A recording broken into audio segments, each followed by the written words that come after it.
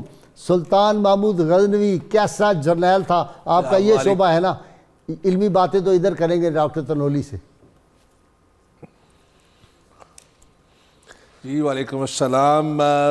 سب سے پہلے تو آپ کو اور آپ کی ٹیم کو ہدیہ تبریک کہ ماشاءاللہ جب آج کا جو کانٹینٹ ہے وہ اتنا بے بصیرت ہے کہ وہ باعث ہے ذوف بصارت اور ذوف قلب. اور آپ ماشاءاللہ اتنی نورانی صبح لے کر آتے ہیں کہ جہاں پر آپ مشاہیر اسلام کا ذکر کرتے ہیں اور لوگوں کی روحانی ترویج کا باعث بن رہے ہیں.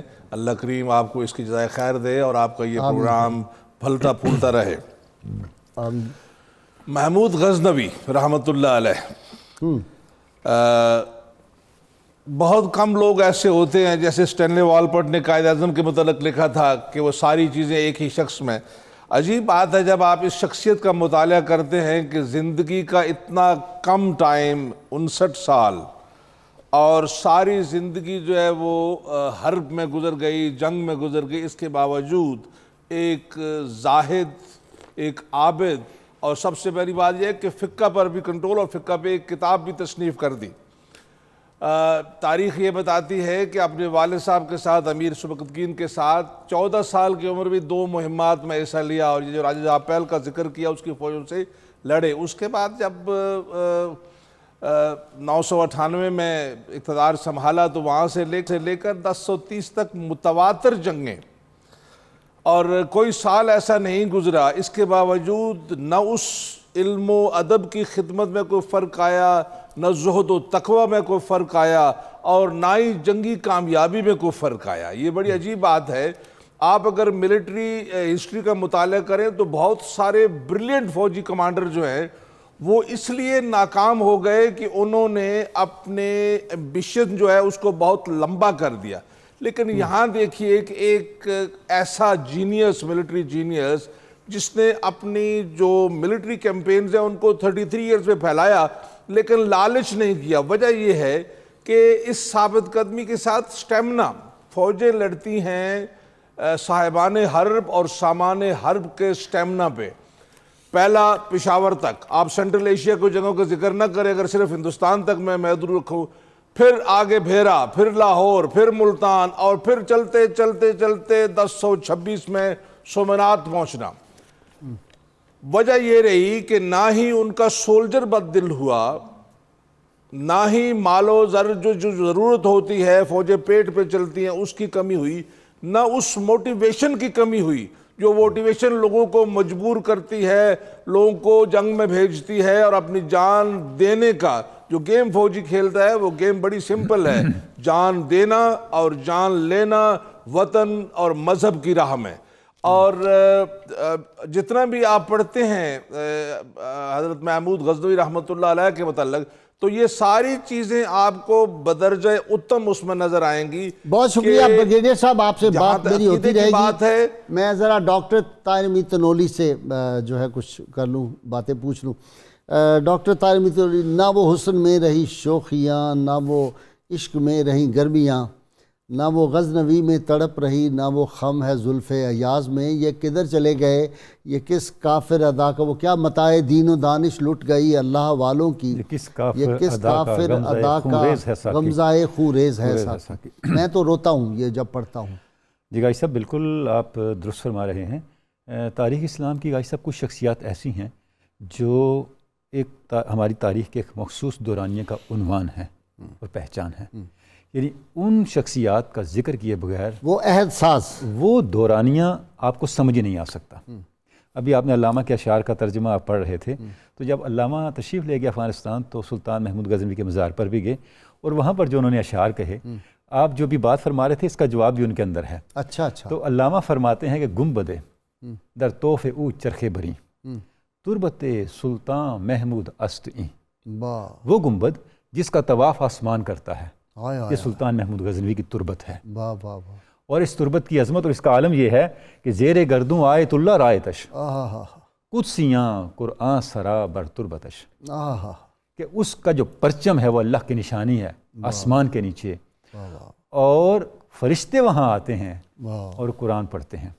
اچھا، علامہ کہتے ہیں جب میں حاضری دے کے نکلا تو میں نے دیکھا کہ غزنی کے ویرانوں میں ایک دیوانہ پھر رہا تھا۔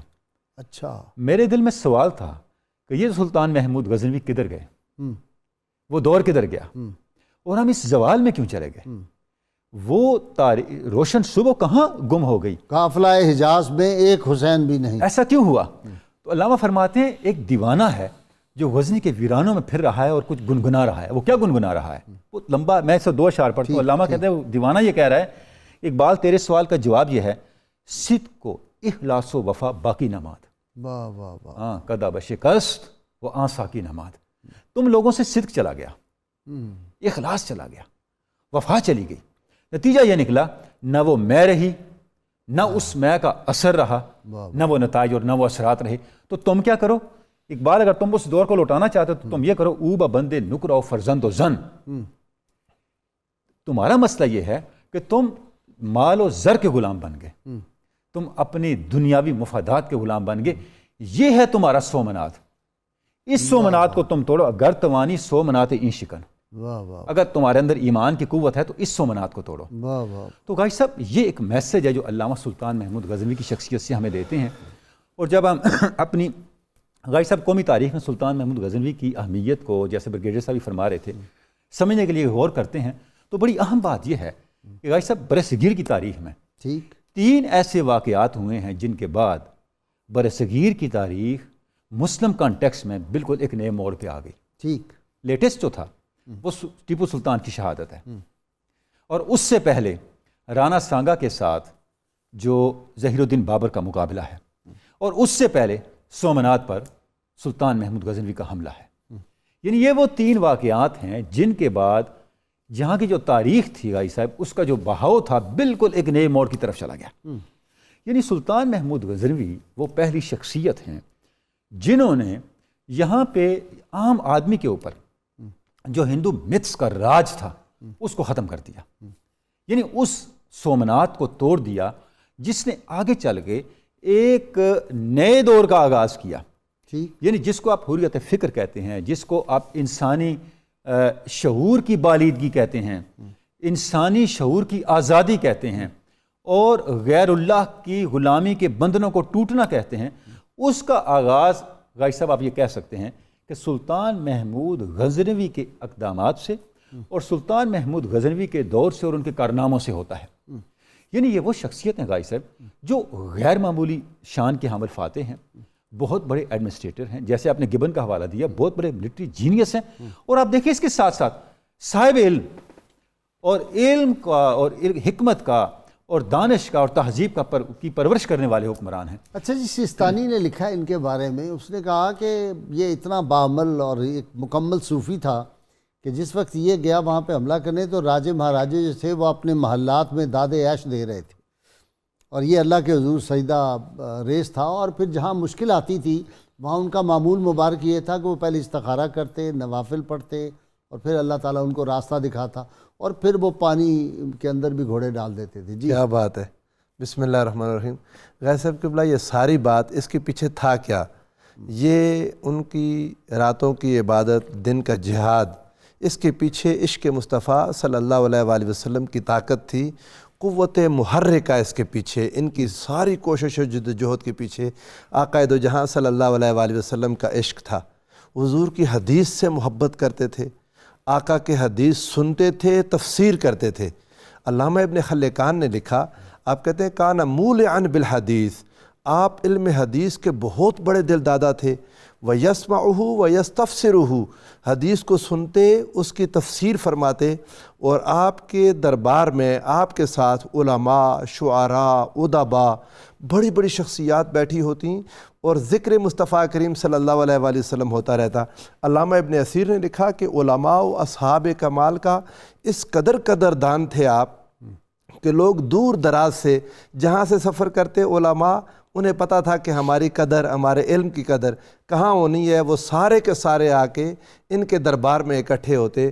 اور شیخ محی الدین جواہر مغلیہ میں لکھتے ہیں، امام مسعود کے حوالے سے کہتے ہیں وَلَهُ التَّصَانِيفُ فِي الْفِقْهِ وَالْحَدِيثِ وَالْخُطُبِ وَالرَّسَائِل، کہ آپ کی تصانیف تھیں۔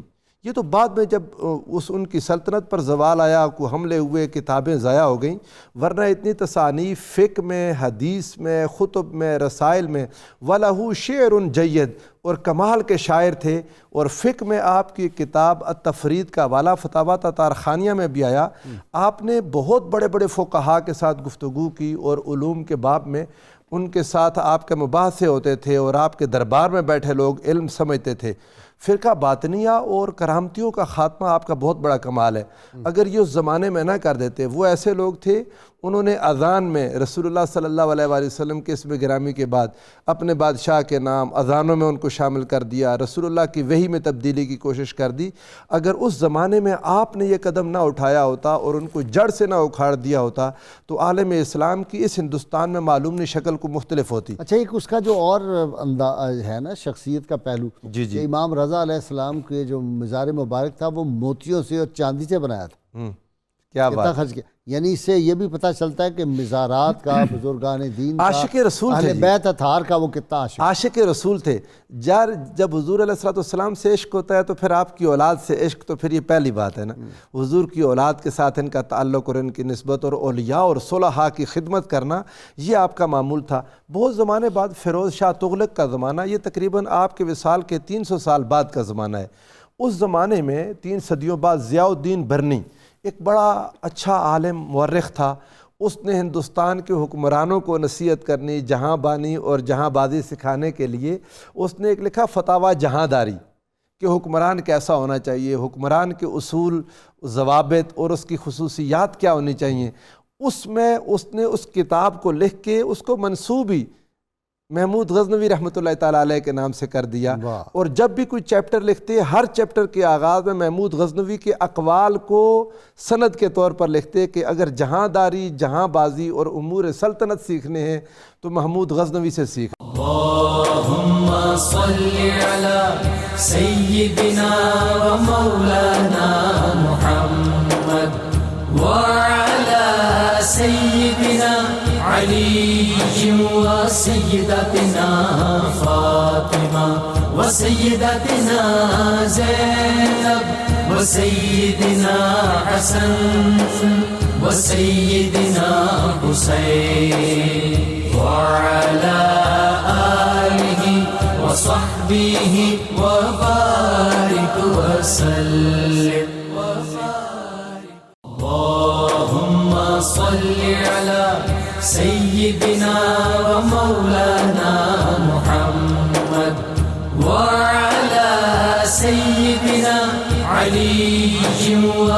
وسيدتنا فاطمة وسيدتنا زينب وسيدنا حسن وسيدنا حسين وعلى آله وصحبه وبارك وسلم.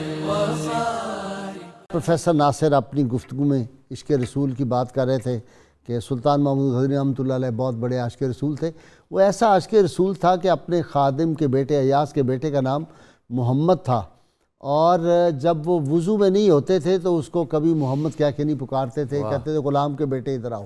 تو ایک دفعہ جب ایاز نے کہا بچہ روتا ہے، کہتا ہے کہ آپ کبھی کبھار اس کو غلام زادہ کہتے ہیں، وہ تو ہے ہی غلام زادہ. تو آپ رو پڑے اور آپ نے کہا اس میں وضو میں نہیں تھا، اور میں نہیں چاہتا کہ میرے آقا صلی اللہ علیہ وسلم کا نام اگر کسی نے رکھا ہوا ہو تو میں باوضو لفظ محمد میری زبان پہ آئے. یہ ان کے ادب کا عالم تھا.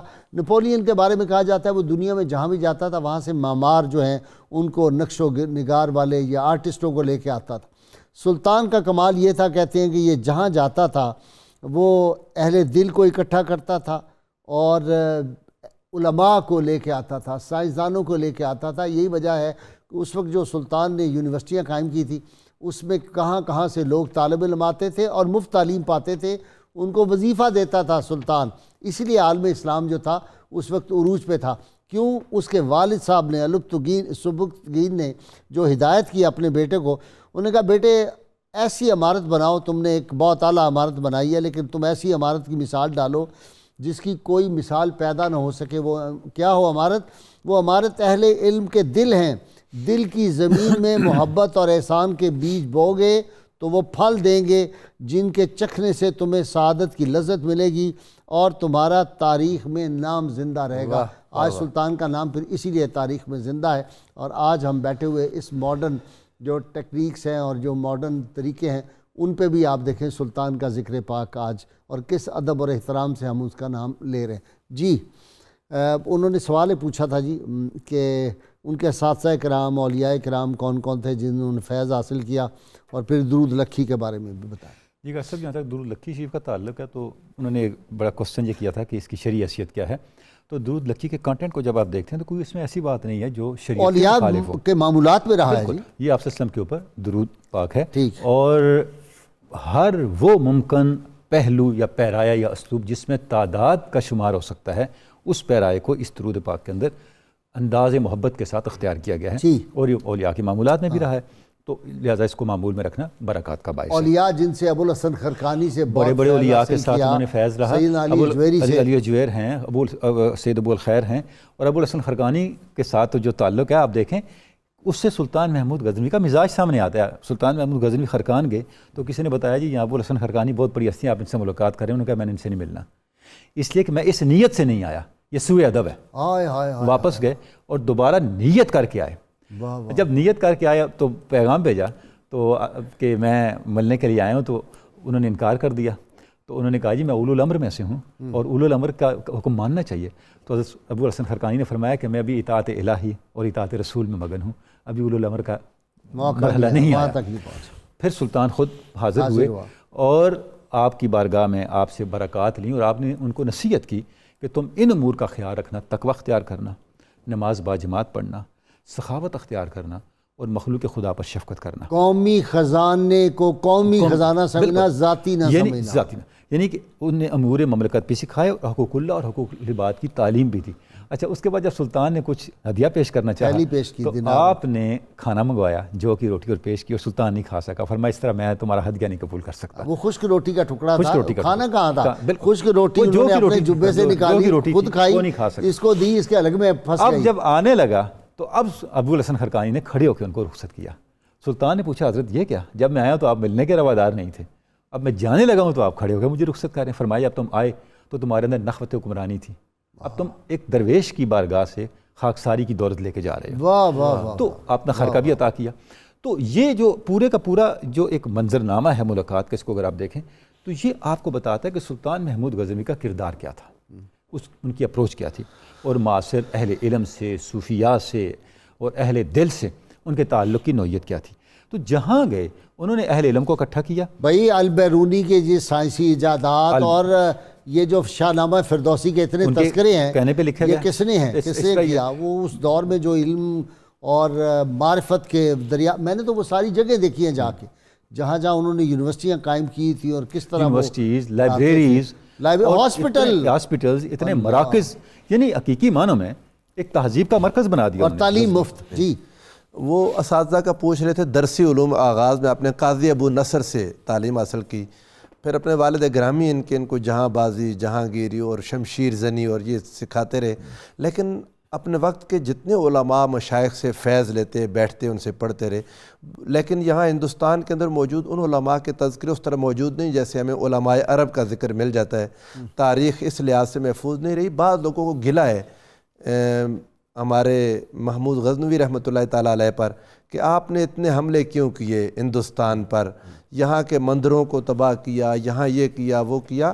ان لوگوں کو سمجھ نہیں آتی کہ یہاں اس وقت جب محمود غزنوی رحمۃ اللہ علیہ حملہ کر رہے تھے، ہندوستان میں انسانیت کی حالت کیا تھی. انسانیت سسک رہی تھی. انسانوں نے انسانوں کو گروہ میں تبدیل کر رکھا تھا، کچھ لوگوں کو ناپاک قرار دے دیا تھا، نجس قرار دے دیا تھا. اچھا میں بریگیڈیئر سے پوچھوں ایک سوال. بریگیڈیئر صاحب غور سے جواب دیجیے گا. سلطان غزنی سے چلا تھا، راستے میں کتنے مندر آئے؟ یہی پاکستان کا جو ایریا ہے سارا، اس میں کتنے مندر، کوئی ایک مندر اس نے گرایا؟ اصل بات یہ تھی کہ سومنات کے اندر ساسیں ہوتی تھی، وہیں انہوں نے اسلحہ رکھا ہوا تھا، وہیں انہوں نے مال و دولت رکھا ہوا تھا راجاؤں نے اس وقت میں. اور اسی لیے جب اس کو بہت زیادہ آفر کی گئی کہ تم اتنے من سونا ہم سے لے لو، درم و دینار لے لو اور حملہ نہ کرو سومنات پہ، جب ان کو پتہ چل گیا کہ اب فتح قریب ہے، تو سلطان نے اس بات کا انکار کیا کہ اس کے ساتھ جو ایک بزرگ تھے انہوں نے فوری طور پہ اپنے خواب میں دیکھا اور انہوں نے کہا کہ نہیں میں نے خواب دیکھا یہ تو، اور خود سلطان نے بھی خواب دیکھا کہ یہ بت شکن ہے، یہ بت فروش نہیں ہے. تو جب سومنات کا وہ جو بڑا بت تھا اس کو جب گرایا گیا تھا تو اس کے اندر سے ٹنوں سونا چاندی اور وہاں سے اتنا اسلحہ نکلا تھا، کیونکہ وہ سومنات کا مندر ایک پورا قلعہ تھا اور وہاں سازشیں ہوتی تھی. جی غازی صاحب، اس میں اصل بات یہ ہے کہ ایک مت تھی جو پروان چڑھائی گئی تھی اور آج بھی وہ موجود ہے غالباً، دی انونسبلٹی آف دی ہندو ڈیٹیز. تو سومنات کے متعلق ایک ایسی مت پھیلا دی تھی کہ وہ کبھی بھی جو ہے وہ فتح نہیں ہو سکتا، کوئی اس کو توڑ نہیں سکتا. تو بنیادی وجہ یہ تھی کہ ایک تو ریزسٹنس بہت زیادہ تھی، دوسرا جو وہاں کے لوگوں کے اندر یہ پھیلا دیا گیا تھا کہ خواہ کچھ ہو جائے. اس کی تاریخ جو ہے جو کنگرے بتاتے ہیں کہ پتہ نہیں اتنے ہزار سال پرانا وہ مندر تھا. تو اس وجہ سے غالباً آپ سمجھتے ہیں کہ اس سے پہلے تاریخ میں ایک واقعہ ہوا کہ دنیا کے عظیم ترین جرنیل جب دمشق فتح ہونے والا تھا تو ان کو ہٹا کر حضرت ابو عبیدہ بن جراح کو لگایا گیا. کیوں؟ کیونکہ یہ بات مشہور ہو گئی تھی کہ فتح صرف اور صرف خالد بن ولید کی وجہ سے ملتی ہے. تو حضرت عمر فاروق نے فیصلہ کیا کہ نہیں، ہوتا وہی ہے جو اللہ کریم کرتا ہے. تو یہاں بھی میں بالکل ایگری کرتا ہوں کہ یہ ایون مارگلہ کی پہاڑیوں میں جہاں میں بیٹھا ہوں اس وقت، وہاں پہ تاشا مندر تھے، یہ ہندوؤں کے علاقہ تھا. ابھی میں اگلے دن الدتہ کیوز کو وزٹ کر کے آیا جو بدھ کیوز تھی. ایسا کچھ نہیں تھا. سومنات کو چونکہ ایک عقیدہ پھیلا دیا گیا تھا کہ یہ انونسیبل ہے، اس کو کوئی فتح نہیں کر سکتا، تو سلطان محمود نے نہ صرف یہ ہے کہ اس کو فتح کیا بلکہ اس بت کو گرایا. تو اور بت کو گرانے سے ان کے حوصلے گر مجھے گئے. ایک شعر یاد آ رہا تھا، ان کے حوصلے گر گئے، وہ شک پڑ گیا ان کے اندر، اور جس کی وجہ سے بہت سارے لوگ جو ہیں وہ صاحب ایمان ہوئے ہوں گے. مجھے پورا یقین ہے اس وجہ سے بہت سارے لوگوں نے اسلام قبول کیا ہوگا. تو یہ ایک بہت بڑی لوگوں کے لیے ان کی آخرت کی بہتری کے لیے ایک ایسا قدم تھا کہ لوگ جو اس بت کے سامنے جا کے جھکتے تھے اور سمجھتے تھے کہ اس بت کی موجودگی میں ہمیں کوئی دشمن ہرا نہیں سکتا. جی ڈاکٹر صاحب نے بات کی تھی علامہ کی، ماشاءاللہ یہ ماہر اقبال یاد ہے. مجھے صرف ایک شعر یاد آیا کہ فطرت کے مقاصد کی کرتا ہے نگہبانی، یا بندہ صحرائی یا مرد کوہستانی. اللہ کریم کرے، آپ نے بہت دعائیں مانگی کہ ایسا ہی کوئی جفا کش بندہ، کوئی بندہ صحرائی یا مرد کوہستانی عالم اسلام کی قسمت بن جائے، مقدر بن جائے، پاکستان کا مقدر بن جائے. بہت سارے محمود غزنوی چاہیے، بہت سارے محمد بن قاسم چاہیے ہمیں. انشاءاللہ ضرورت ہے ایک ہی اس وقت۔ کافی ہے جی، 186 اقبال کہتا ہے ایک ہی کروڑ کافی ہے 1800 جی۔ ملین ڈاکٹر زیادہ لوگ صاحب، جو ہے ڈاکٹر تنولی کی طرف آتا ہوں۔ ڈاکٹر ایک ہی محمود غزنوی کافی ہے، ڈھیروں نہیں چاہیے۔ یہ بریگیڈیئر صاحب کہہ رہے ہیں ڈھیروں کہاں، ایک سلطان محمود غزنوی 1000 سال میں پیدا ہوتا ہے، ایک محمد بن قاسم 700 سال میں پیدا ہوتا ہے، یہ کوئی آسان کام ہے؟ اچھا جی، علامہ نے وہ کہا جو تھا آگ اس کی پھونک سکتی ہے برنا و پیر کو، آگ اس کی پھونک سکتی ہے برنا و پیر کو، لاکھوں میں اگر ایک بھی ہو صاحب یقین، واہ واہ واہ، ایک بھی کافی ہے، واہ واہ، بشرطے کہ وہ صاحب یقین ہو۔ ٹھیک ہے برنا و پیر کہتے ہیں بوڑھے جوان، ٹھیک ہے، بوڑھے جوان ہر طرح کا فتنہ فساد اس سب کا تدارک ہو سکتا ہے اگر ہمارے اندر وہ صدق و صفا ہو اور وہ کردار کا اجلا پن ہو۔ جی اچھا جی، ذرا اس طرف آ جائے نا کہ یہ جو آج کل ہمیں اپنی تاریخ سے دور کیا جا رہا ہے اور تاریخ کو جو ہے مسخ کیا جا رہا ہے، اس کی طرف بھی ہمیں توجہ دینی چاہیے۔ بھائی صاحب یہ بہت بڑا المیہ ہے۔ اب دیکھیں کہ الحمدللہ یہ جو ہمارا پروگرام ہے، بہت سی ایسی شخصیات ہیں جن کا تعارف اس پروگرام کے ذریعے سے ہوا، حالانکہ ہونا یہ چاہیے تھا کہ ہمارا جو تعلیمی نظام ہے اس کے ذریعے سے ہم اپنی نسل نو کو اپنی تاریخ سے آشنا کرتے۔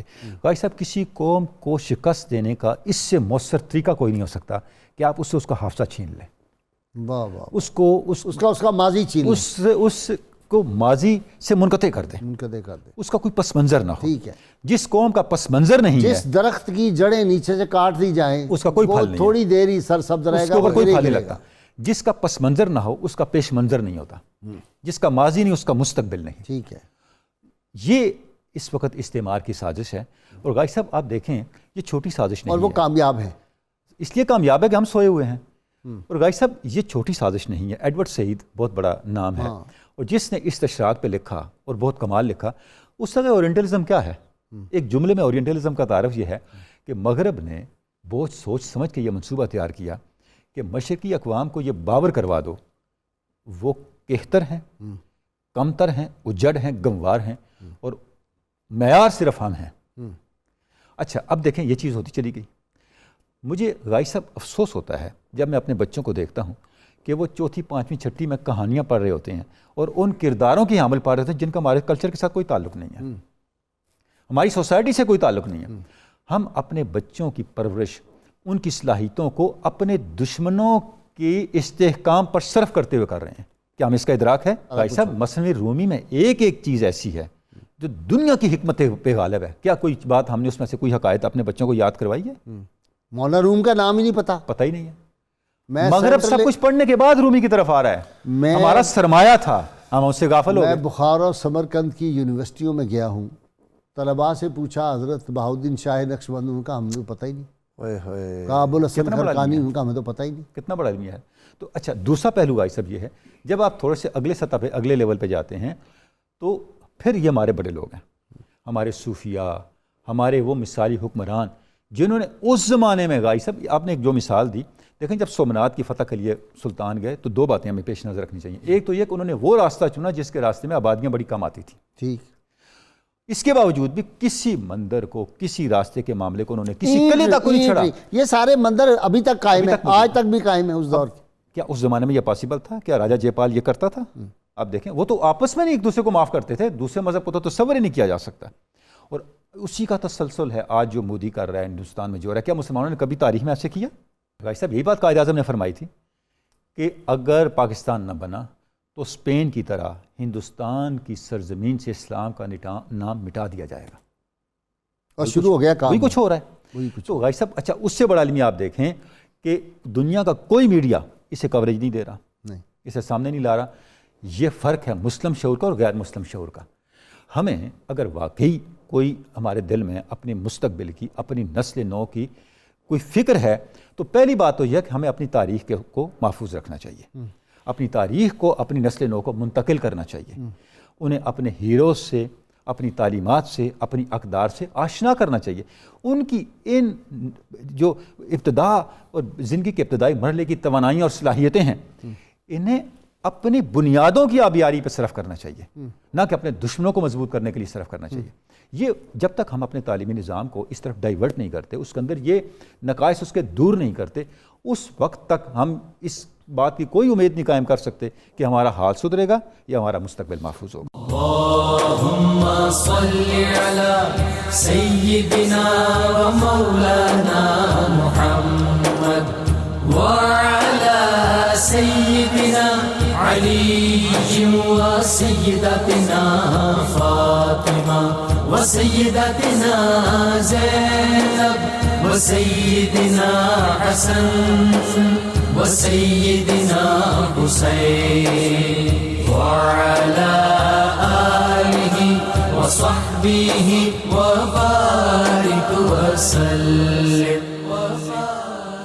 اللهم صل على سيدنا ومولانا محمد وعلى سيدنا علي وسيدتنا فاطمة وسيدتنا زينب وسيدنا حسن وسيدنا حسين وعلى آله وصحبه وبارك وسلم.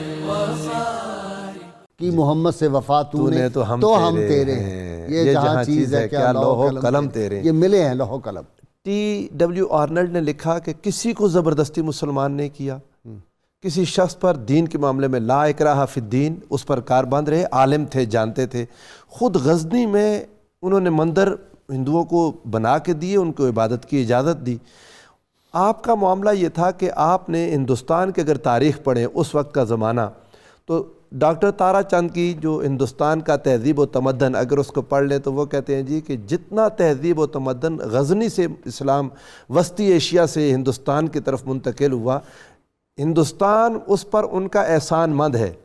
اس زمانے کا مورخ ہے موجمدار، اگر اس کو پڑھ لیں وہ کہتا ہے جی کہ ہندوستان میں لوگ سلا ہوا کپڑا استعمال کرنے کا جانتے نہیں تھے، ایک ہی چادر ہوتی تھی کھلی، اس کو پہن لیتے تھے، باندھتے تھے. اس کے بعد ان کو چمڑے کا استعمال، پاؤں میں جوتی پہننے کا کوئی سلیقہ نہیں تھا، چمڑے سے وہ لکڑی کی کھڑاؤں پہنتے تھے.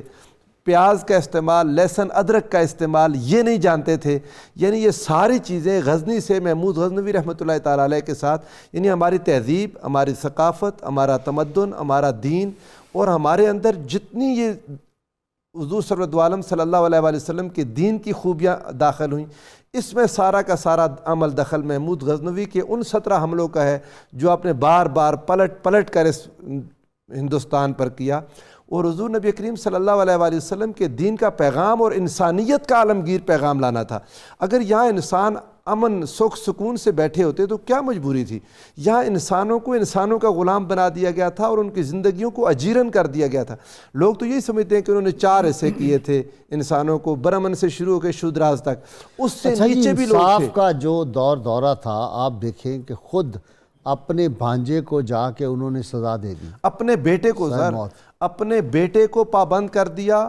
وہ ایک مسافر تھا، اس کے پیسے تھے درہم، اس نے آ کے شکایت کی، فرمایا اگلی نماز سے پہلے اس مسافر کو اگر اس کے درہم ادا نہ کیے تو زندگی بھر تمہیں نہیں دیکھوں گا. مسعودی نام کا ان کا بیٹا. ایک عورت نے آپ کے سامنے آ کر کہا، غازی صاحب قبلہ بہت دلچسپ ہے، اس نے کہا میرا بیٹا وہ فلاں دور دراز کے ایریے کا نام لیا، وہاں پر لٹ گیا، آپ اس کی مدد کریں. آپ نے فرمایا بہت دور ہے مائی، میں وہاں نہیں جا سکتا. اس نے کہا اگر اتنا دور ہے نہیں جا سکتے تو اتنی دور دور حکومت کیوں بناتے اور کیوں علاقے شامل کر رہے ہو؟ جی بریگیڈیئر صاحب، لاسٹ 1 منٹ کمنٹ آپ کا. آج سلطان محمود غزنوی کی سیرت سے ہمیں کیا سبق ملتا ہے، اس کے انداز حکمرانی سے؟ میں سب سے پہلے تو آپ حضرات نے جو بحث کی علم پہ اور ماضی پہ، صرف ایک شعر، وقت کے گرداب نے کچھ یوں مجھے بھٹکا دیا، میں نکل آیا ہوں آگے، خواب پیچھے رہ گئے.